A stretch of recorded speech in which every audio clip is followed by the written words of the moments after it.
আল্লাহ নামাজের জন্য ডাকে না। এই উম্মতকে এতটুকু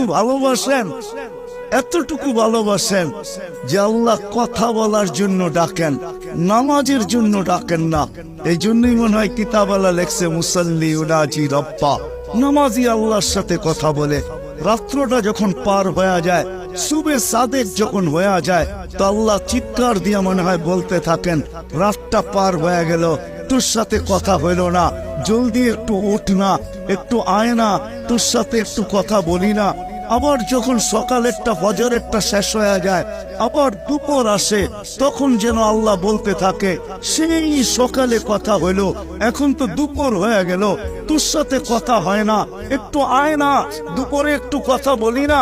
দুপুর যখন গণায় আসর বিকাল হয়, তো আল্লাহ আবার ডাকে, সেই দুপুরে কথা হইলো, এখন তো বিকাল হয়ে গেল, আয় না, তোর সাথে একটু কথা বলি না।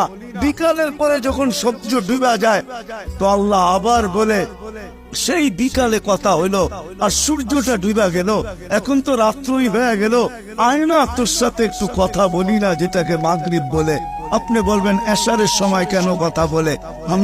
আমার মন বলে এশারের সময় মনে হয় এই জন্য কথা বলেন যে একটু পরেই তো ঘুমায়া যাবি, কাল সকালে উঠাইলে তো উঠবি, যদি না উঠাই তো আর কোনোদিন উঠা হবে না, চিরদিনের জন্য নিদ্রা হয়ে যাবে, তোর সাথে আমার কথাও হবে না, একটু পরে তুই ঘুমায়া যাবি, আয়না শেষমেশ তোর আর আমার একটু কথা হইয়া ঘুমা।